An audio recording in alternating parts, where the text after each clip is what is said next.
साथियों नमस्कार। साथियों, आज हम कांग्रेस पार्टी के सोने पे सुहागा यानी कि एक ऐसी महिला कैंडिडेट, महिला नेत्री जिससे कांग्रेस पार्टी को 2029 के पार्लियामेंट और असेंबली इलेक्शन में जीत मिल सकती है। हालांकि 2014 के बाद से कांग्रेस पार्टी पूरे हरियाणा प्रदेश में हाशिए पे आ गई है। ढाक के 3 पात, कई चेहरे प्रदेश अध्यक्ष के बदल लिए लेकिन बात नहीं बनी। अशोक तंवर को शेड्यूल कास्ट का उसको लगाया, कुमारी शैलजा को भी प्रदेश अध्यक्ष बनाया, लेकिन प्रदेश अध्यक्ष बनाने से बात नहीं बनी। उसके पश्चात में एनसीआर और जीटी रोड बेल्ट के लिए उदय भान को प्रदेश अध्यक्ष बनाया, वहाँ भी बात नहीं बनी। 3 प्रदेश अध्यक्ष शेड्यूल कास्ट के कंटिन्यूस कांग्रेस पार्टी ने रख लिए, लेकिन फिर से कांग्रेस पार्टी 2010 के बाद से हाशिए पे आ गई। अब प्रदेश अध्यक्ष जो बनाया है वो अहिरवाल बेल्ट से बनाया गया है। उसको भी बनाने से कांग्रेस पार्टी को कोई पॉलिटिकल ऑक्सीजन नहीं मिल रही है, यानी कि वेंटिलेटर की राजनीति है वो फिर से कांग्रेस में चल रही है। हम बात कर रहे हैं राज्यसभा के इलेक्शन की।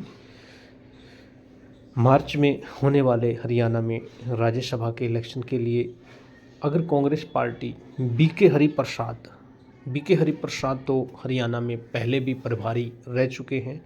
उनके प्रभारी रहते हुए हरियाणा के अंदर कांग्रेस ने कोई ज़्यादा दमखम नहीं दिखाया। हाशिए पे आई थी कांग्रेस डाउन हुई थी। अब फिर वही वीके हरिप्रसाद का नाम चर्चाओं में चल रहा है, लेकिन बीके हरिप्रसाद तो हरियाणा के रहने वाले ही नहीं हैं, वो तो बाहर के रहने वाले हैं। और उनका हरियाणा की, उनको न तो लैंग्वेज का पता है हरियाणा की, ना ही वो हरियाणा की पृष्ठभूमि के बारे में जानते हैं। क्योंकि जो इंसान जिसका खुद का अपना वोट बैंक हरियाणा में नहीं है, उससे क्या फ़ायदा होगा? कोई फ़ायदा कांग्रेस को नहीं होने वाला है। राज्यसभा के कैंडिडेट के लिए हरियाणा प्रदेश के जो कांग्रेस के पॉलिटिशियन हैं, जो अभी ना तो एमएलए हैं ना एमपी हैं, उनमें मैं 2 नाम आपको सजेस्ट करूंगा। उन 2 को बनाने से कांग्रेस पार्टी में 2 से 4% वोट का फ़ायदा हो सकता है। कांग्रेस के लिए सबसे बड़ी चुनौती है अभय सिंह चौटाला की इंडियन नेशनल लोकदल।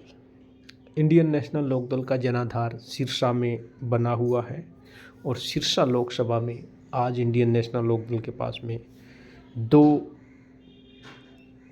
एमएलए हैं। एक एमएलए है वो अभय सिंह चौटाला का बेटा अर्जुन चौटाला है, और दूसरे उन्हीं के ही चौधरी देवीलाल के फैमिली ट्री से आने वाले हैं आदित्य देवीलाल चौटाला। ये दोनों देवीलाल फैमिली मेंबर आज एमएलए हैं। अभय सिंह चौटाला इलेक्शन एलनाबाद से हार गए थे, बट आज भी इतने वर्षों के बाद सरकार में ना होते हुए इंडियन नेशनल लोकदल है वो जिंदा है, उनका वृक्ष कायम है। हम बात कर रहे हैं 2 ऐसे पॉलिटिशियन की, जिनमें एक तो हिसार असेंबली से है, हिसार पार्लियामेंट से, और दूसरा है सिरसा से। क्योंकि जब इंडियन नेशनल लोकदल उठी थी तो वो सिरसा में और हिसार में ही उठी थी। उसके पश्चात उसने महम का कुछ एरिया और जींद जिला, भिवानी, ये बाउंड्रीज के अंदर इनेलो का जनाधार ऑलवेज बड़ा था। कांग्रेस के लिए जो चुनौती है वो सबसे बड़ी इंडियन नेशनल लोकदल है। इनेलो को रोकने के लिए कांग्रेस को अपनी पॉलिटिकल है वो चेंज करनी पड़ेगी, और राज्यसभा से कोई अच्छा अपॉर्चुनिटी कांग्रेस के पास में नहीं है। क्योंकि फिर आगे इलेक्शन होगा वो पार्लियामेंट का होगा या असेंबली का होगा। राज्यसभा का फिर कोई इलेक्शन आगे आने वाला नहीं है। हम बात कर रहे हैं दड़वा, बात कर रहे हैं संतोष बेनीवाल की।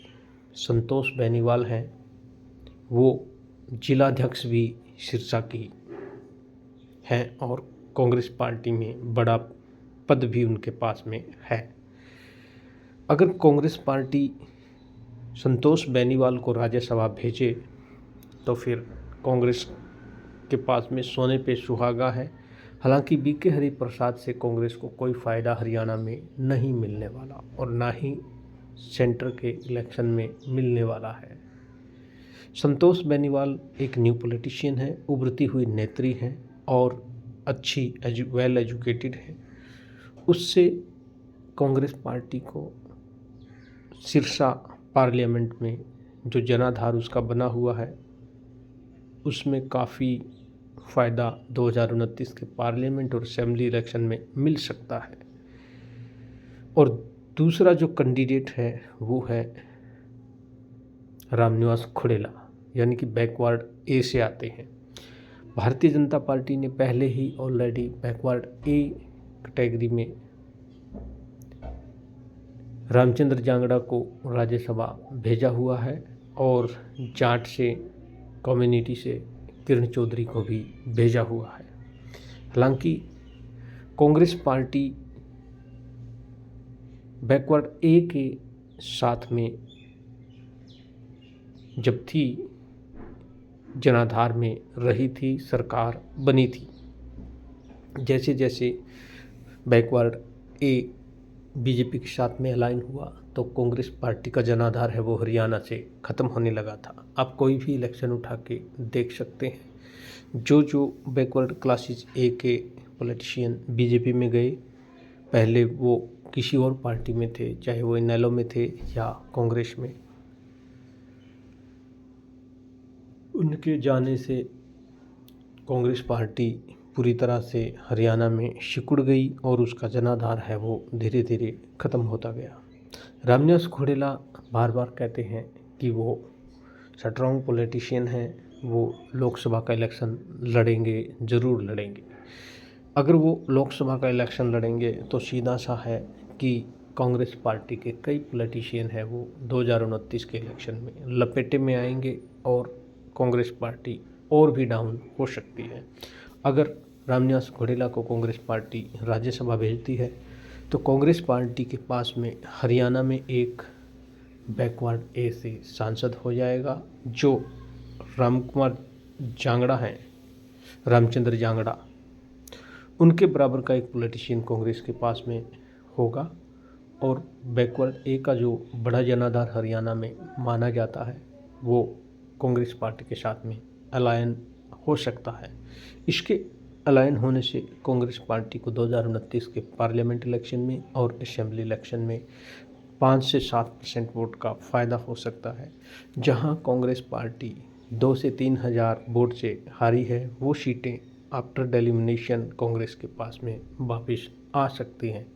यानी कि जो इलेक्शन 2029 में होंगे उसमें कांग्रेस पार्टी को 25 एक्स्ट्रा सीटें लानी पड़ेगी। जो पार्टी 60 से ज़्यादा सीटें लेके आएगी उसको ही सरकार में मान्यता दी जाएगी, यानी कि वो अपना चीफ मिनिस्टर और गवर्नमेंट बना सकती है, चला सकती है।